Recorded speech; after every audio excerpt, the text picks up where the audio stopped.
Hey, it's Rebecca. Welcome to Returning, a podcast to return to yourself and the wisdom within. I'm so glad you're here with me. Thanks for returning. This podcast is for anyone who is on a spiritual journey. It's for anyone who has that inkling, that knowing that perhaps they're here for a reason, and anyone who wants to make the most of this precious life. But we were never meant to go through it alone. Leaning on and learning from each other is such an important and underestimated part of the path. And so in this episode, I am handing the space over to you to hear your questions, your longings, your struggles, your breakthroughs, your inspiration. And we're going to really hash it out together to see if we can follow the thread and perhaps learn a little or perhaps unlearn a little. Today we are exploring and living into the question, how do I tell the difference between my intuition and my head? I can't tell you how often I get asked this question. It's such a common struggle for us all who are committed to living in congruence with the wisdom within, with our intuition. So whether you are just setting out on your path and learning about intuition, so you're at the beginning of your journey, or perhaps you've been on the spiral journey for many years, many decades even, we're continually returning to ourself and deepening the connection with our inner self. And so for whatever stage we're at and how deep our connection with our intuition is, I'm going to be sharing with you 9 of the ways that I've learned to discern between the voice of my head and the voice of my inner self or intuition. So yes, and before we jump in to these 9 ways and some more living into this question, let's just take a moment to arrive together today and step into sacred space. So slowing down your breath, maybe placing your hand on your heart, one on your belly, and closing your eyes if that feels good. And in the center of your heart, imagine a beautiful flower. Invite that flower to open petal by petal, revealing a light in the middle. This light is your wise, intuitive self, your soul, the part of you that's always guiding you, that's always available for you to return to it. Taking another deep breath in now with me and really inviting this part of you to step forward. And together taking a moment to acknowledge the keepers and custodians of the land where you are, where I am, known and unknown. Deep breath in, and if your eyes are closed, perhaps opening them now.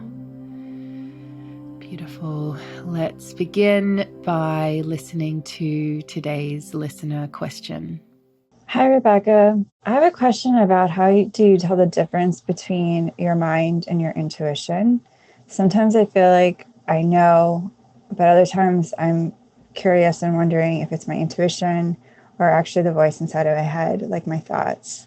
I would appreciate any tips that you have or suggestions to discern between the two. Thank you so much for answering my question. Oh, thanks so much for asking this question. I suspect a lot of people resonate with this struggle. I know it's been one that I've lived into for many, many years now. So one of the best ways to recognize and learn to trust your intuition is to, first of all, understand how you're receiving your intuition. So how you receive your inner guidance. And one of the things that really I found so helpful, particularly early on in working with intuition, was understanding the different intuitive senses that are constantly communicating with us. Now, there are many different senses, but I'm going to be talking today about the 4 main senses. They're called the clairs. You may be familiar with them. These senses really are communicating with us through the main senses of our body. So it's through our body that our intuition speaks to us. And so for those of us who are new to the intuitive senses of the body, I'm going to give a little overview of the four main ones. And when I flag that obviously there's more than the four main ones, but in my experience, these four main ones seem to be ones that are most relatable to most people. So we tend to have, in my experience, a primary intuitive sense. So by that I mean like the sense that you receive information and your intuition most strongly. It's important to note that we, of course, have access to all of the senses. So it's not like you don't have all of the intuitive senses. We all do. But yeah, I find that we tend to have one or two main ones. And then we can, of course, work on strengthening every single one. So the first clair, which is the first intuitive sense, is the most common one, which is clairvoyance. So this is clear seeing. Generally, our clairvoyance will manifest when we can see through our mind's eye. So it doesn't necessarily have to be like this external seeing. Like there's, clairvoyance is the most recognizable one because that word clairvoyant is, it's the psychic that you go and see, the one that has the seer quality, the inner vision, the psychic. But clairvoyance is literally it's clear inner vision, and I do think that it is generally an inner vision. So it's like seeing through the third eye. While I know some people do see in the physical, it's more common to see through the inner vision. So yeah, you don't have to physically see something in real life to be clairvoyant. We all have this inner vision ourselves. So if clairvoyance is your primary intuitive sense, you may find that you use language like, I really see what you mean. So it's about seeing. I've got such a vision for that. So you can also always notice the language that you use. The second common sense is clairaudience. So this means clear hearing. Clairaudience is our ability to sense things through our hearing. And in most cases, it's an inner hearing, our inner ear. Again, this could be through actually hearing something out loud in reality, or it could be through listening through our inner ear. And in most cases, our intuitive senses are more subtle than our inner senses are more subtle than the outer senses. So yeah, paying attention to that. Like clairaudience, I am clairaudient as one of my strong senses, particularly when I write, and I'll hear a word within me, and it's like I'm kind of following a thread. Receiving one word after the other, and then it kind of turns into a poem or a prayer or a chapter, or a sentence before a chapter, that's for sure. So people who have a heightened clairaudient ability or clairaudient sense may find that they're hypersensitive when it comes to sounds around them. They may need to have a lot of quiet time on their own or in a quiet space, because their ears tend to like pick up on everything. So you may be sensitive to like background noises, etc. When I'm doing my writing, I often walk in nature because I find the motion really helps me receive the inner whispers, as I call them. And so as I'm walking, it's as if I'm being led by my inner ear to hear the whispers of my soul. So perhaps you relate to that if you're a creative and a writer who's clairaudient. So the next one is claircognizance, which is clear knowing. Claircognizance is the intuition that comes through a certain knowing. So creative concepts and ideas might come through claircognizance. And my experience of this is that and I'm sure you've had this experience before, of the inner knowing, where once in one moment there was no idea or no knowing, and then the very next second, just like that, a whole concept or a whole knowing has landed in your mind in full. You can't explain how you know it or how it arrived, but it is there all of a sudden. So you just have the knowing. And so I find that this sense can be one of the hardest ones to trust, because of the knowing. It's easy to confuse it with the mind knowing. And so the way to differentiate between the intuitive knowing and the more logical, linear mind knowing is that the intuitive knowing is more of an inner knowing, and it often comes as a gentle, but it's like a deep whisper, a deep resonance. It does come from within, rather than it being like a logical kind of this makes rational sense knowing. So yes, and so next up is clairsentience, which is clear feeling. This intuitive sense really is quite a common one for anyone who resonates with being an empath, for example, a highly sensitive person. So anyone who feels like they're able to pick up if, for example, if you've just stepped into a room and you can sense that an argument has just happened, or perhaps you're like me when you go to like a secondhand store or an antique store. Sometimes I can just feel so overwhelmed with all of the energy, particularly of like, there's a lot of like deceased estate items like chest of drawers and wardrobes and all of that. The clairsentient people can pick up on the energies of objects. They can pick up on the energy of a room, and essentially it's other people's energies or emotions. And so clairsentient people, again, will very, very likely feel like they need to spend a lot of time on their own or in nature, just to kind of get grounded into their energy, so they're not kind of like losing themselves in the energy around them that they're picking up on.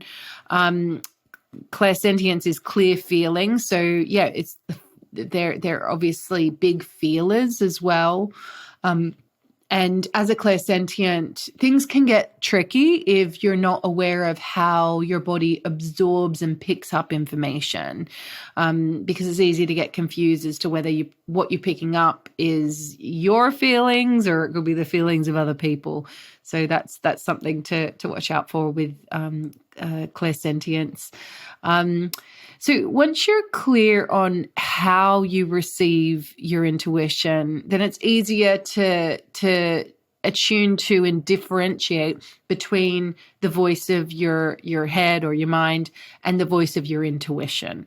So I want you to just consider now, which of the main intuitive senses do you feel like is your main one? Like, how do you receive your intuition?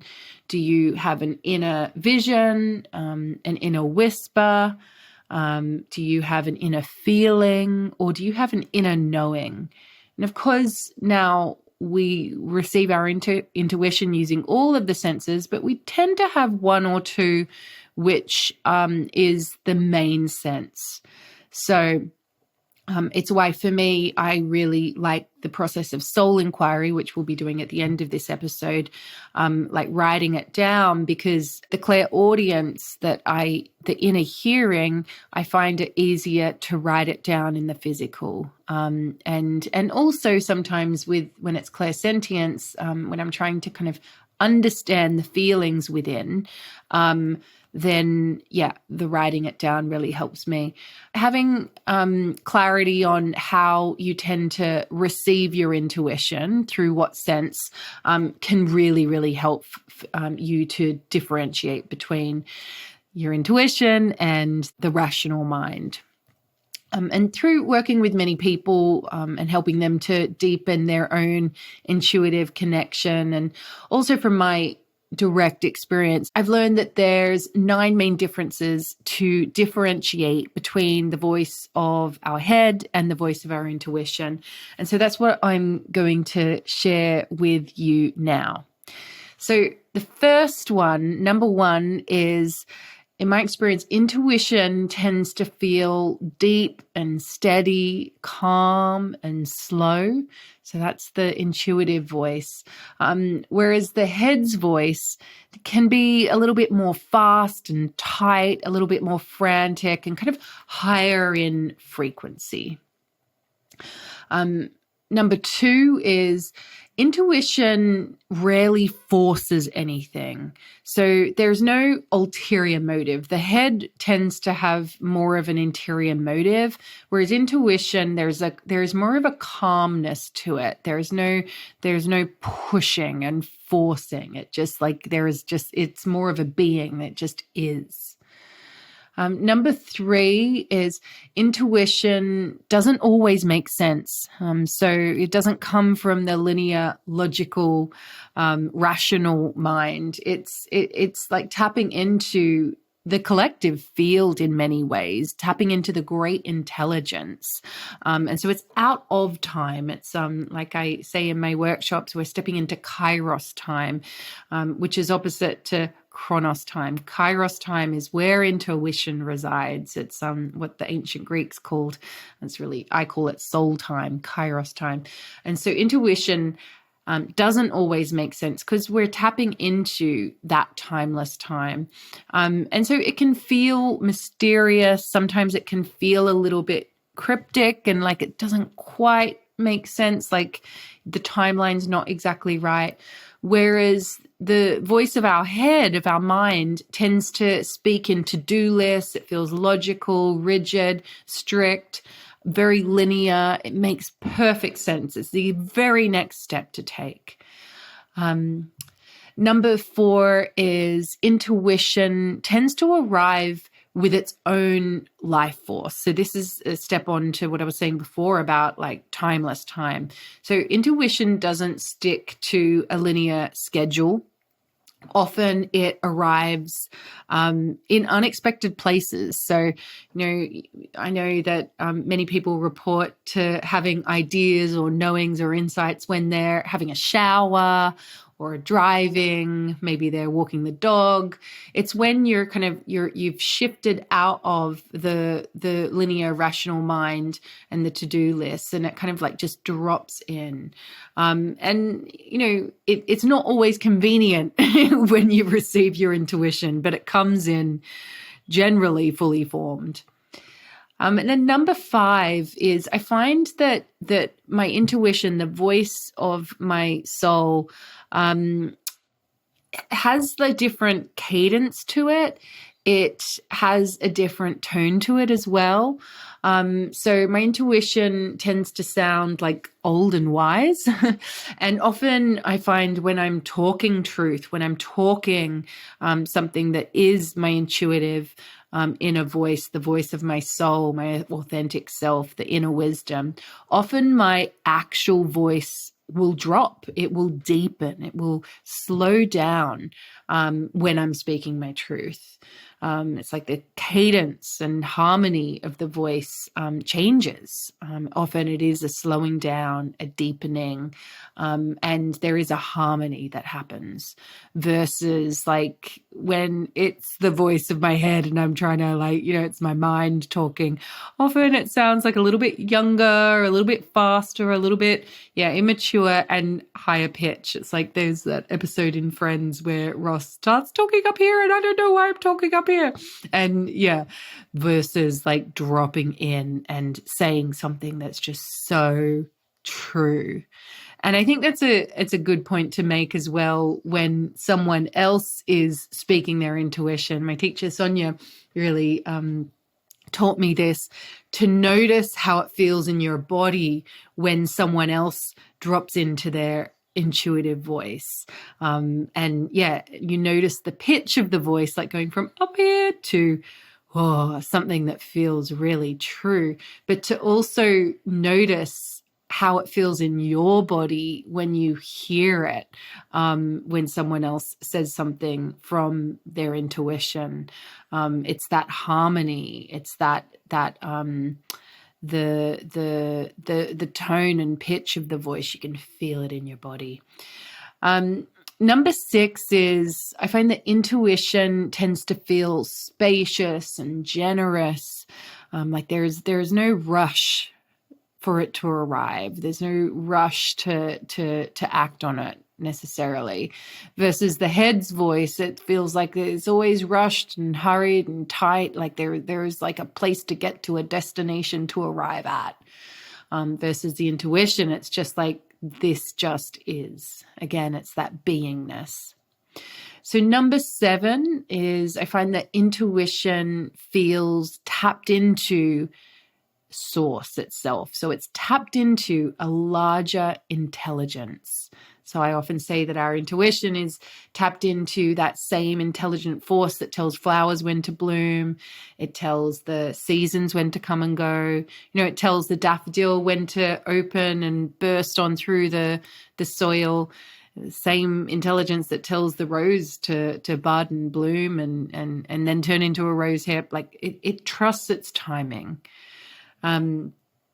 Whereas the voice of our head can feel insular and separate. So it's like I'm not working with the harmony of life, the intelligence of life, the mystery of life. I'm just talking about my separate individual self.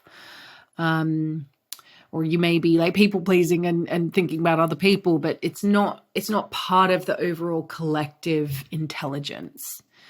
Number 8 is intuition often drops in fully formed, versus the head, the voice of the head, the mind, can often feel a bit more fragmented and scattered. So it's like going from step 1 to 2 to 3. It's trying to work out every single step along the way. Whereas intuition just comes in as a knowing, fully formed. And then number 9, intuition tends to feel like a resonance in the body. So this is the physical body point that I was touching on earlier. It's like when we speak our intuition or receive our intuition, it's like there is a physical yes, a physical harmony that drops into the body, like when a crystal bowl is played or a bell is played. There's this resonance that can be felt through every single cell. And I think also when we feel that within us, there may feel like there's this inspiration within us, this inspiration of truth. You may feel inspired to share the truth that's come in, but there's no like ulterior motive to do it. It's just like there's this like inner yes that plays within every cell of your body. So it's the wholeness of it dropping in versus it's like, squeezing to try and get an answer. And on the flip side, the voice of the mind, of the head, can often leave me feeling like I'm trying to figure it out. I'm trying to decide. I'm paralyzed. I'm confused. I'm unsure. Like there's like a tightness, a brittleness to it versus that inner resonance, that big yes, the expansion that happens when we feel the inner yes of our intuition. Okay, so they are hopefully 9 different ways that you can differentiate between your intuition and your mind. As always, I encourage you to just explore what feels true for you. Maybe you find it helpful to make your own short list of how you tell the difference between the voice of your head and the wise voice within, your intuition. And to draw upon that when things are feeling unclear, or like you're trying to make a decision. You're like, oh, is this my mind or is this my inner voice? Obviously the tool of soul inquiry is a great one to do, and we'll be doing that in just a moment as well. And we do that with every episode too. So yes, and also keen to hear how you resonate with the different intuitive senses. Like, what do you see as your main intuitive sense? Working with our intuition really is a life's work. I think that the more we develop a relationship with our inner self, the more we consult with our own inner wisdom, the deeper the relationship gets, and the more we learn to trust it as well. I've definitely seen the miracles that can potentially unfold when we shift our life into alignment to deepening that relationship with the inner self and hearing our intuition and acting on our intuition, for sure.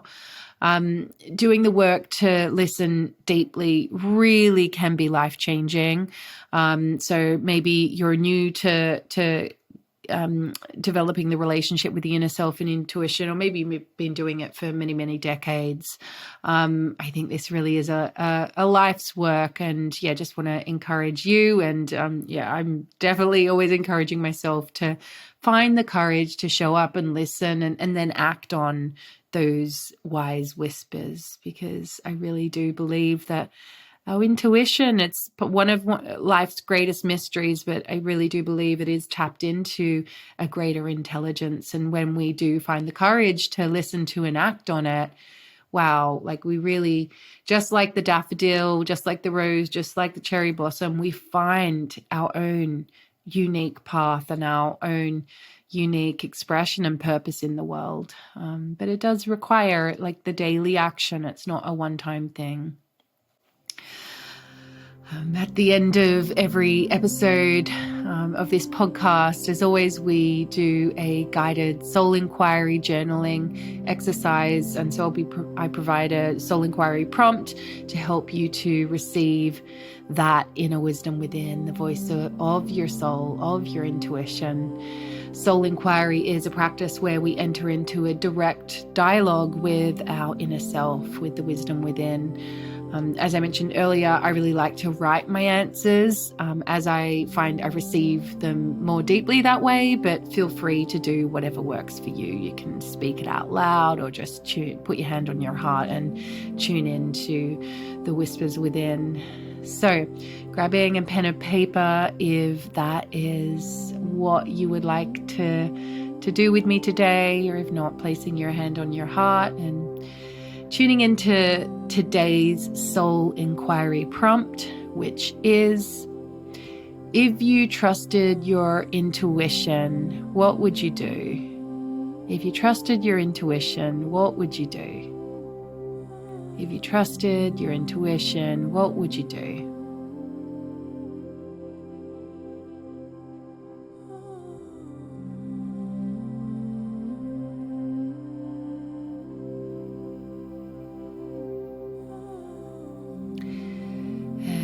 Now it's time to commit to a grounded action, really acting on your inner wisdom of the voice within. I want you to write down a baby step you can take today to integrate it into your life, a baby step you can take today.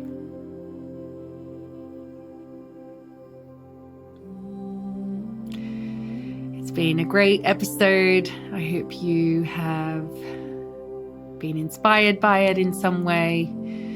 Let's all share a deep breath together as we close this sacred space that we've co-created. I'm so grateful for you being here with me. If you have a question that you would like me to talk through with you in another episode, then you can send us a voice note to podcast@rebeccacampbell.me. If you'd like to keep returning to yourself and returning here with me, then hit subscribe.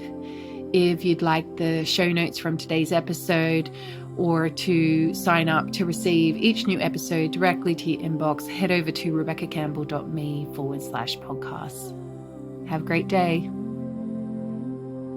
If you connected with today's practice, you can receive many more practices like meditations, rituals, chants, workbooks, guided soul journeys, and also monthly live circles through the Sanctuary.